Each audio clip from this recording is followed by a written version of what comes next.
All right, to write an equation for the tangent line, we know we need a point and we need slope, right? What's the point that we have to use? Well, t equals 0. What happens at t equals 0? Is what? 91. Temperature is 91. Now, sometimes, like I said, sometimes this is a t and this is an h. We know this is time in minutes. H is in degrees Celsius, right? And then we need slope, right? How do we find slope? To where? Yeah, differential equation, the derivative. We plug our known value t equals 0 at the derivative. However, this derivative, dh dt, and we've done this before, this is our derivative. Do you see a t anywhere in the derivative? No, just an h, right? This is like the implicit differentiation equations we worked with. We had to plug in an h or an x and a y. Well, we're evaluating this derivative at a t and an h. Evaluate 0, 91. Plug in a t for 0 and an h for 91. Doesn't really matter if there isn't a t. Who cares?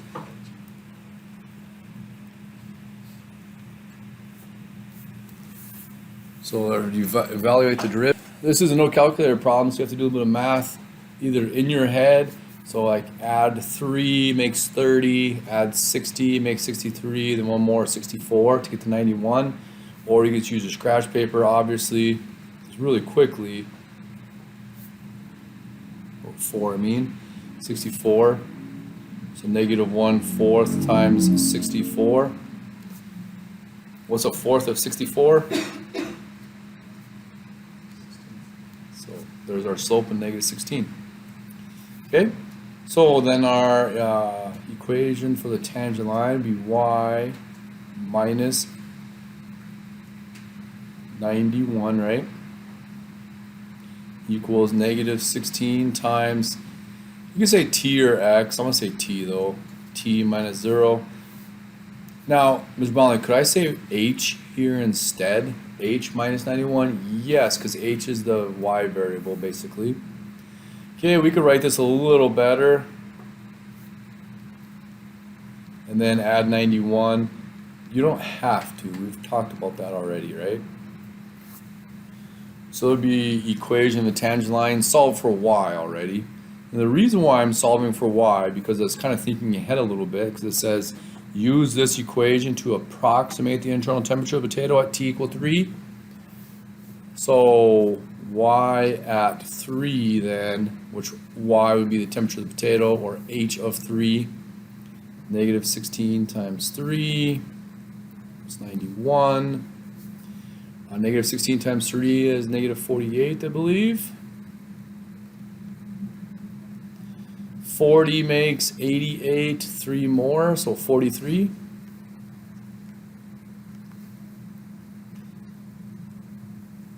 Okay, so concluding statement is definitely needed in a question like this, because you can have a whole bunch of numbers written on your paper and they don't know what it means. So you have to write a concluding statement to tie everything together. Okay, we already have the equation of tangent line. That's fine, but we need to interpret the other part. The internal temperature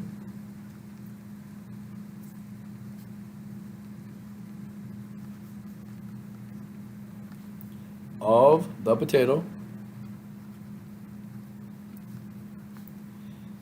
at t equals 3 minutes, right? Time is in minutes, is approximately, and I'm saying approximately because they said to approximate the answer, right?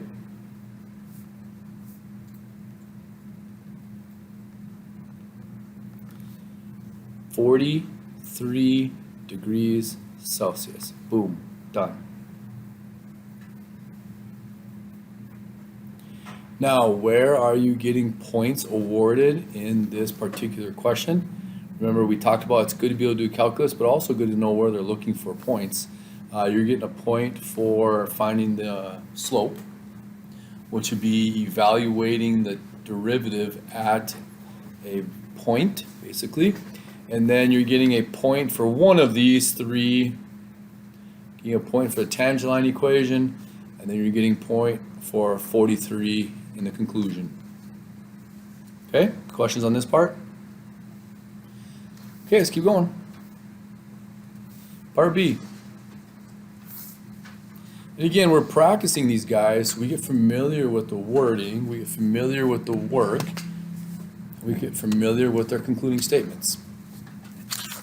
Use d squared h over dt squared, so basically the second derivative, to determine if your answer in part A is an underestimate or overestimate. Again, there's kind of two things going there, right? You're talking about the second derivative and if it's an underestimate or overestimate. I don't know what to do if it's underestimate or overestimate. Well, settle down, because they're probably gonna give us some points for finding the second derivative, right? So let's do that first and kind of look at that equation then, and maybe that might drive us to help us with our next steps. Okay, again, we're gonna state what we're gonna do, and then we're gonna do it. Start out by showing the first derivative, and then we're gonna say we're gonna take the derivative, right? Okay, so d squared h over dt squared. Okay, the derivative, that's a constant multiplier. Derivative of h with respect to t is dh dt. And then the derivative of negative 27 is just 0. And we're not going to leave it like that. We know that. Times dh dt would be negative 1/4 h minus 27. And then finally, we get, what does that be, 1/16? H minus 27. All right, we have the second derivative, guys. Now, think about this for a second. What does the second derivative give us? Concavity, yeah, right? Second derivative gives us some concavity. So they're saying to use the second derivative to determine if our answer, which is 43, is an underestimate or overestimate. Now remember, when we use this tangent line equation to extrapolate some information, that's an estimate, right? And then we talked about earlier in the year how that estimate's even overestimate or underestimate based on either functions increasing, decreasing, or the concavity. Well, let's think about this. If, say, we have a concave up function like this, increasing concave up, and we have the tangent line, equation of a tangent line for 0, t equals 0. Well, if we use that to calculate something at t equal 3, this is our estimation, this is the actual, right? So because we're concave up, that means this would be a underestimate, correct? Okay, and then the other thing is, guys, this is Newton's law of cooling, right? That's concave up also, isn't it? Okay, at t equals 0, here's our tangent line. At t equal 3, we have this value, which is also a underestimate. So if we knew what the value of our second derivative, we would know if it's an underestimate, or we could say it could be an overestimate, right? This would be an overestimate then. So if this was negative, it would be an overestimate. If the second derivative was positive, it would be an underestimate. Now, H is the value or the temperature, internal temperature of the potato. What do you guys know about H?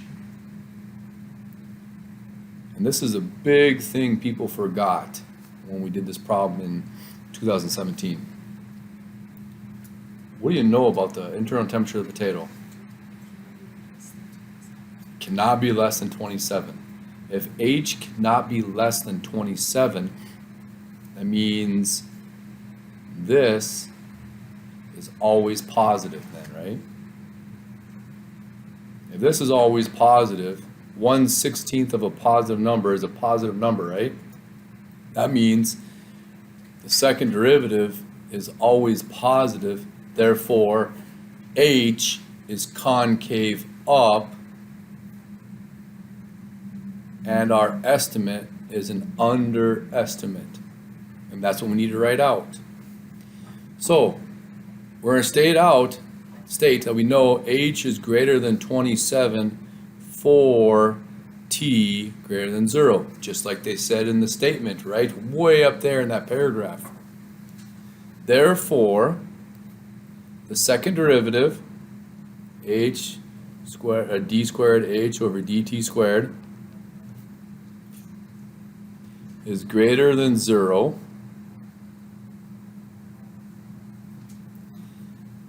And you could say and or so h is concave up.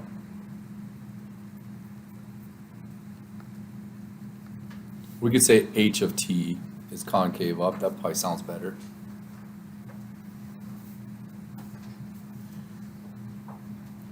And our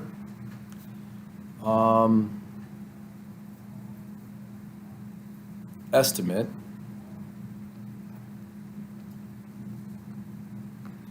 in part A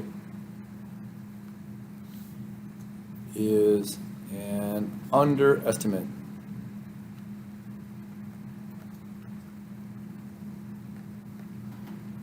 Boom.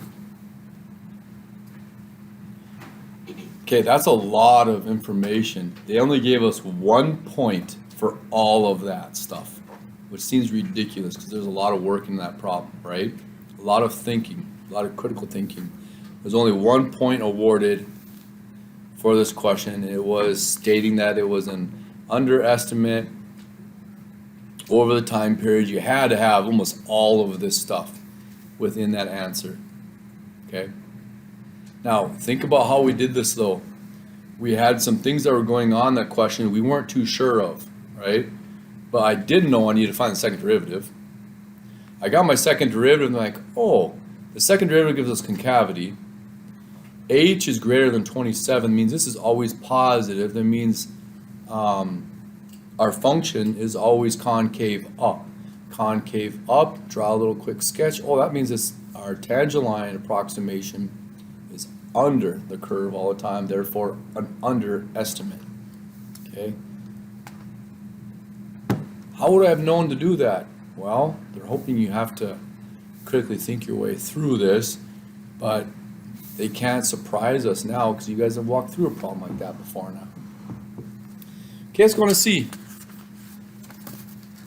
For t less than 10, an alternative model for the internal temperature of the potato at time t minutes is the function g that satisfies the differential equation dg dt equals some stuff, where g is measured in degrees Celsius and g of 0 equals 91.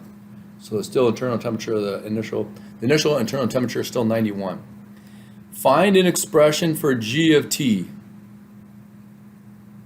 I know now that I need to find the antiderivative of dg dt, which means this is a separation of variables problem. One of my favorites. We're going to gain a lot of points by doing our work. And then it says, based on this model, what is the internal temperature of the potato at t equal 3? Well, let's use our separation of variables to find the model, and then let's plug in 3. Okay, again, like we've done in the past, start out by writing down your model, dg dt, our derivative I mean, negative g minus 27 to the 2/3 power. Okay, separation of variables. Anything with a g goes to the right side, anything with a t goes to the right side. G goes left side, t goes to the right side. Now, this is already set up as a product, so you can just use division and multiplication to move things, right? Across equal sign. Remember, leave your constants on the right side. This is a constant of -1. Leave it over there. Move this stuff over to the left side. So we're going to have 1 over g minus 27 to the 2/3 power dg equals -1 times dt. Separation of variables, you've gained 1 point already. I mean, this is ridiculous. That's 1 point versus all of what we had to do in part B for 1 point. It is what it is, guys. We know that then we have to find the antiderivative of both sides.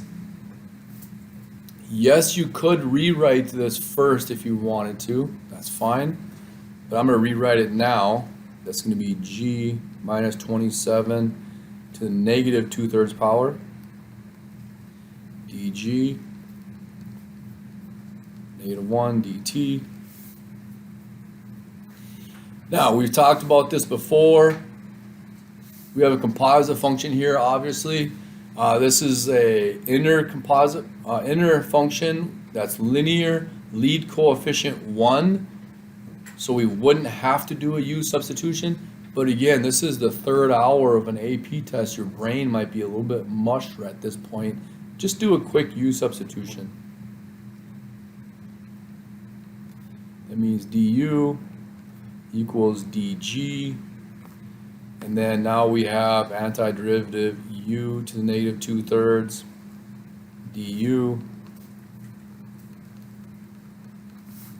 Now you don't have to do a u substitution in this one because the linear lead coefficient 1 inner function, but it's okay if you do. It's not going to hurt anything.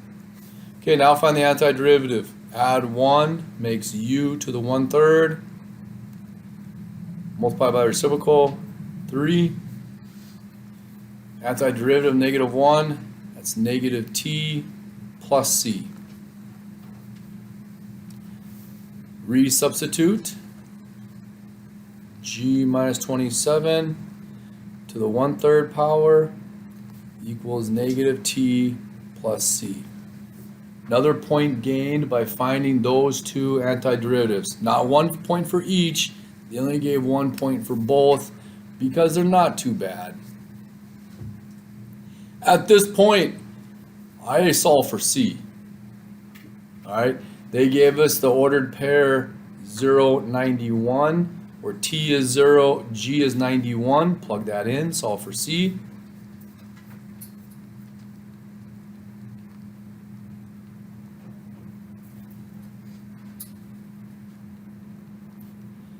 Okay, that means C equals 91 minus 27.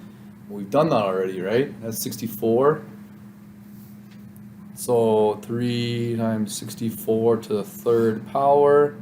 What's the cubed root of 64? 3 times 4 is 12 then.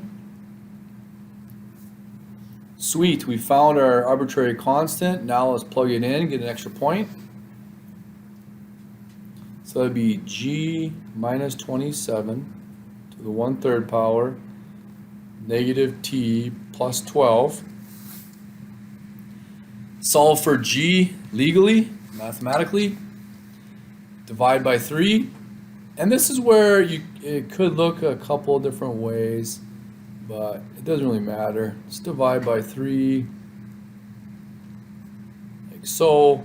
Cube both sides.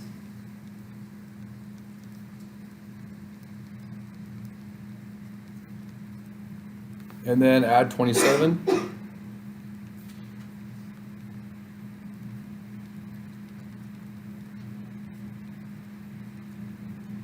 Now, this is G. It's also G of T, right? We've talked about this before. There's another point. Now let's find G of 3, the temperature based on this model at 3 minutes.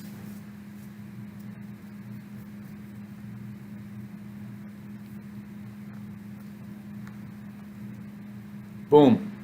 Now remember, if you get an answer that's all numeric, technically it's right. But come on, we can simplify some of this, right? 27 plus negative 3 plus 12 is 9. 9 divided by 3 is 3. What's 3 cubed? 27. Therefore, we get 54 degrees Celsius. Okay? Now, again, this is the type of problem you're going to want to make a little concluding statement.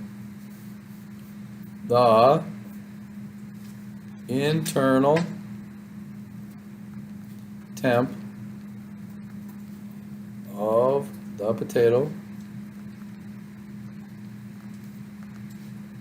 at T equals 3 minutes is 54 degrees Celsius.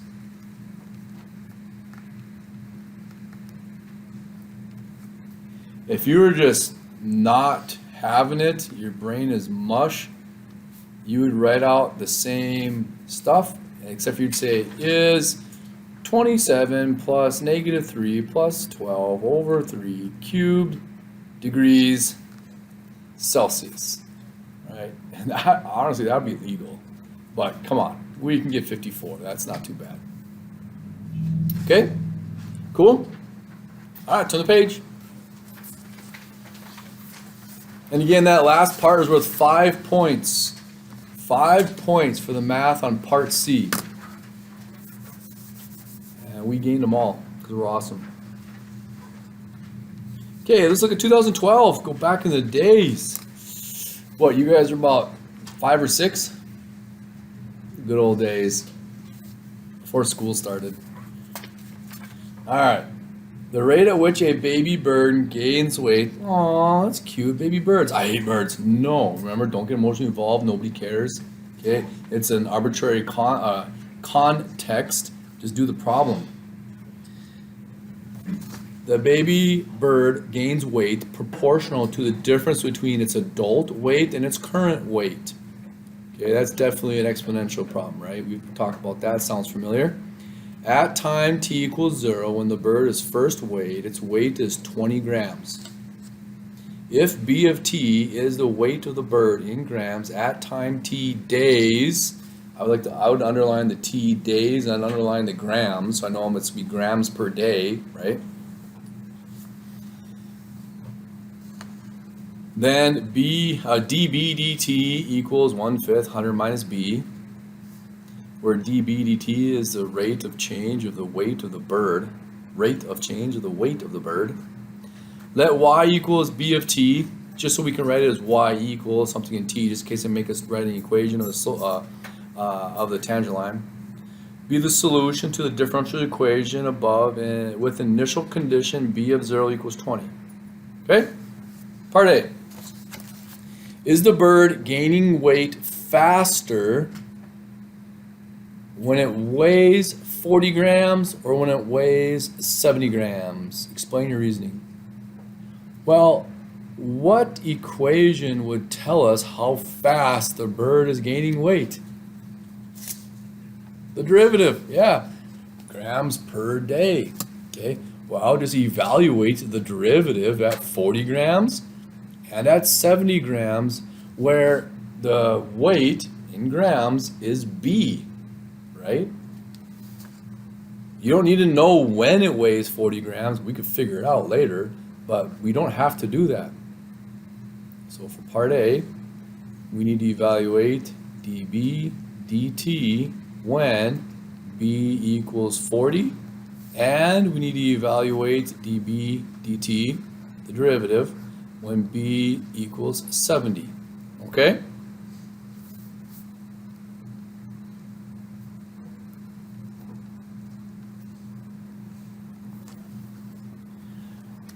Okay, so that would be 1/5 of 100 minus 40, which is 1/5 of 60, double the 6, and you get 12.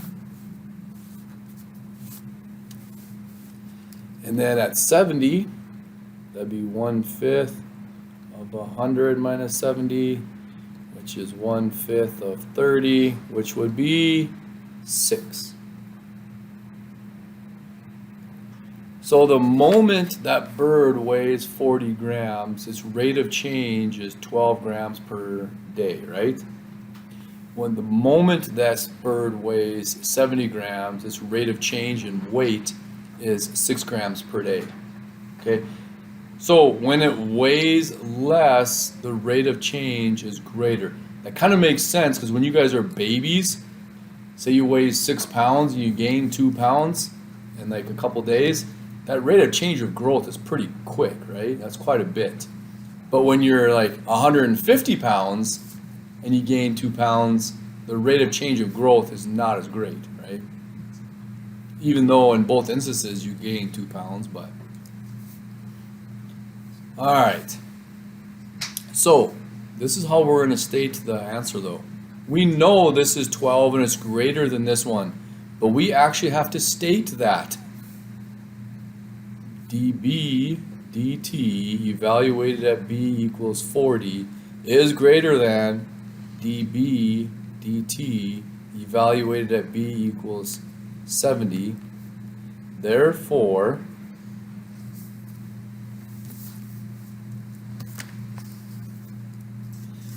the bird is gaining weight faster when it weighs 40 grams.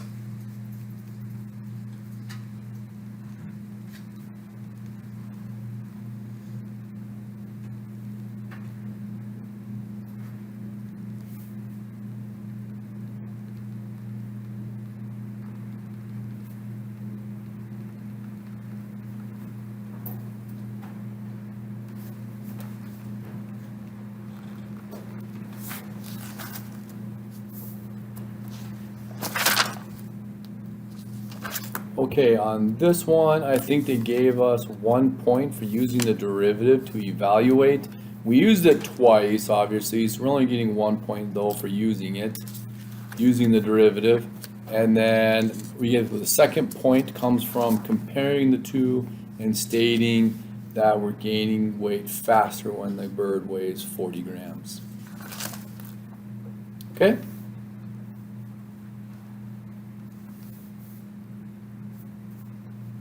Again, strongly, I'm having troubles with this problem. I don't know what to do. Do some calculus and hopefully you can gain some points. Part B, find the second derivative in terms of B. Use the second derivative to explain why the graph of B cannot resemble the graph below and to the right. Well, let's ignore that graph for a second. Let's just find the second derivative, okay? Simplify that complicated question into its individual components, find something, and that maybe will help you find the other thing. So let's find the second derivative.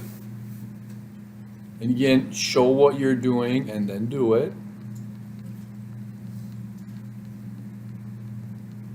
So there's the first derivative.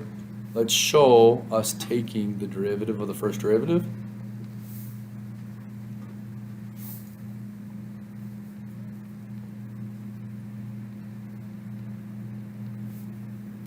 Okay, constant multiplier, 1/5. Derivative of 100 is 0. Derivative of negative b would be negative dB dt. And then so the second derivative would be 1/5 times the opposite of 1/5 of 100 minus b, which means we got negative 1/25 times 100 minus b.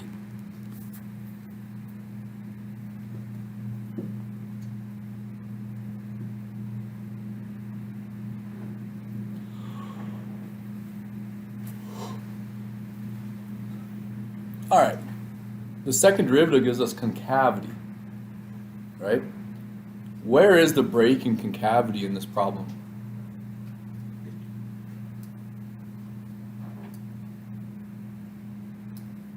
Real quick, what gives us 0 for the second derivative? 100, right? 100 is the break. If the bird weighs 100 grams, that's the break in concavity.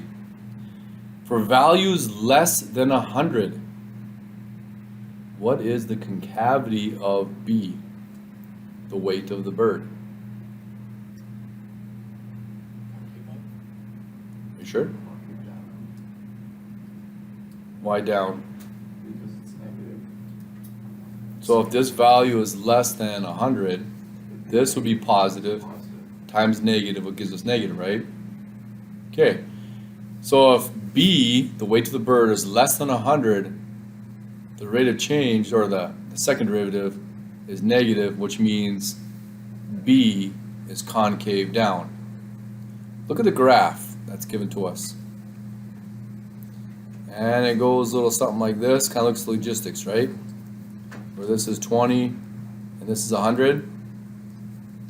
What do you guys notice about that graph? It's concave up, then concave down, where it should be concave down this whole time, right? For all values less than 100. Okay, that's just what we need to say then. Okay, we're going to say d squared b over dt squared is less than 0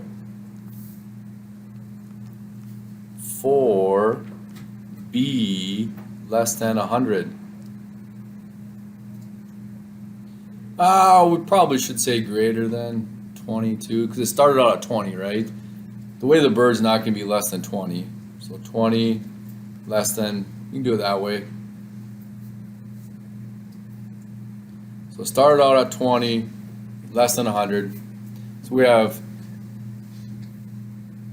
the second derivative being negative means, or we could say therefore b is concave down.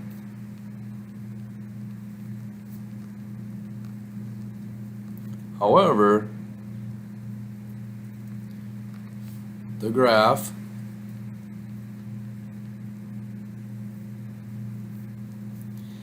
is concave up.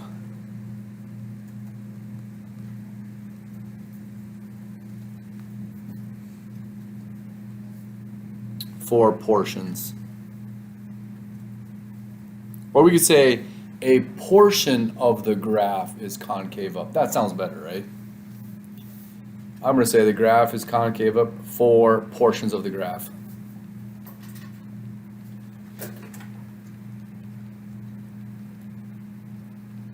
Not the best worded sentence, but that's okay. It would be fine. And again, by question 5 on the AP test, which means you have one more question to go, 15 more minutes, your brain's going to be a little bit mush. That's okay. Okay, how many points did they give us for this one? They gave us actually 1 point for the second derivative and 1 point for the explanation. So good, gave us 2 points, which they should have in the last problem. That's just my opinion, though. And my opinions don't matter. I just work here. Part C, it's my favorite. Use separation of variables. They even told us what to do in 2012. Use separation of variables to find y equals b of t. The particular solution to the differential equation with the initial condition b of 0 equals 20. This is where we're going to make a lot of money. We're going to gain a lot of points on this type of problem. Start out with your derivative, separate your variables, find your antiderivatives. Let's have some fun. And while you're doing these, guys, you got to remember, like, this test is not designed for you guys to get 100%. Good luck with that. So get that out of your mind right now that you're going to get 100%. If you do, that would be so awesome. I would totally brag about it too. One of my students got 100%. But anyways, it's going to be tough and it's going to be challenging. You just got to try and gain some points by demonstrating content knowledge. Multiply by dt, divide by 100 minus b.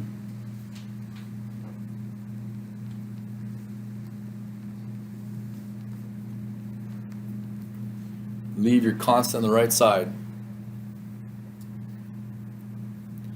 Alright, take the antiderivatives on both sides. And we are definitely going to need a u sub on the left.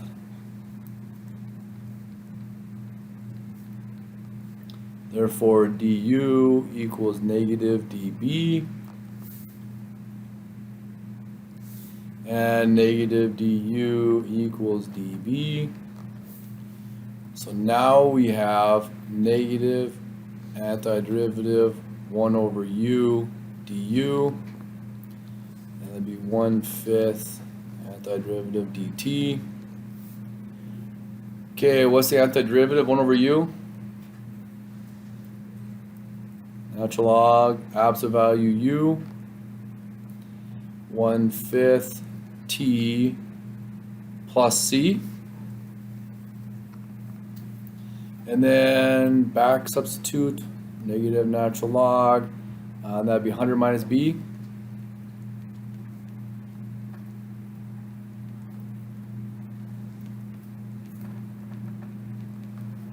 Okay.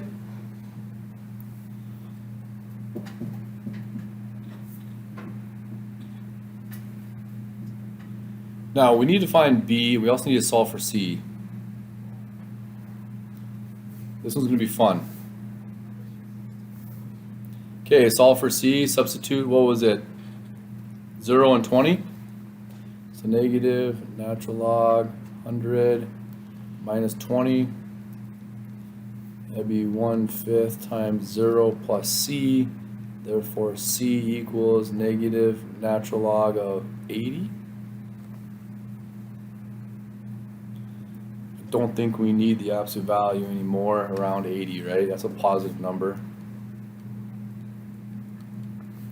Let's reuse that value. Do we need the absolute value around 100 minus b? No, because by the graph it showed that the weight of the bird is under 100, right? Okay. Whoa, what's going on there? We don't need the absolute value there anymore. We just talked about.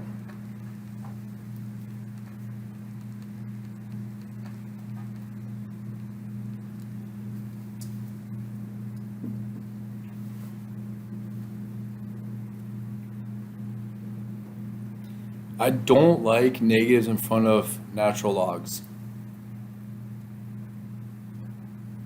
because we can't just exponentiate both sides right now, right?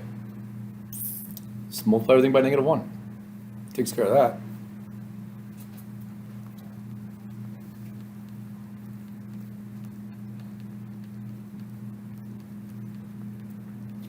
Because now, when we exponentiate both sides, e to the natural log of 100 minus b, e to the negative 1/5t plus natural log 80.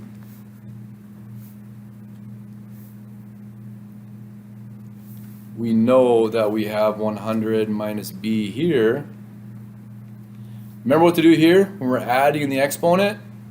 Remember, adding the exponent, that means you had to be multiplying by like bases. Remember this?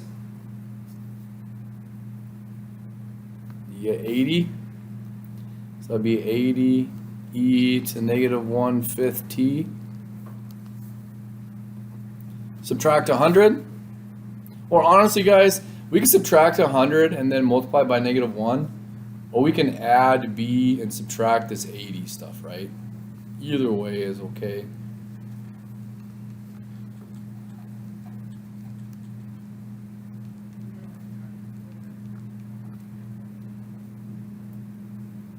And we can leave it as b or b of t. Either way is fine.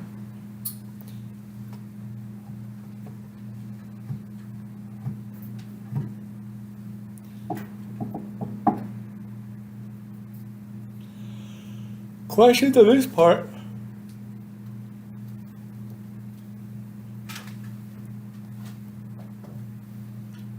Respond. I don't know how to solve this for B. And it's question 5. We're working on question 3, 4, 5, and 6 together over an hour time. I feel like I'm gonna take a lot of time solving this. Well, then just stop and move on then. Okay? You gotta know where you are going to be getting points for this problem, which will come from separating variables. You get 1 point for both antiderivatives. You get 1 point for finding C. That's 4 out of 5 points. What was that? 3 out of 4 points. Wow, you find C, then use C, so that if you rewrite right here, there you go, that's 4 points. That's 4 out of 5 points, which means you're doing well, right? If you are having troubles and don't see the way to solve this fairly quickly, which it's almost always going to be either Why can't I say it right now? Exponentiating both sides or converting to an exponent if there's only one natural log. If you can't see that right away, move along, go to problem 6, and just come back to this if you have extra time at the end. Okay? 'Cause that's a lot of time to get 1 point for this algebra if you don't see it right away. Okay? And then they do give us 1 point for that. Notice this algebra was a little more difficult, so they didn't have us do something else with the answer, like finding another value, like they did in the previous problem. If you did not separate variables and show that work right here, you get 0 out of 5 points. I don't care what you got over here. If you don't show this step, you get 0 points. Okay, that's non-negotiable, guys.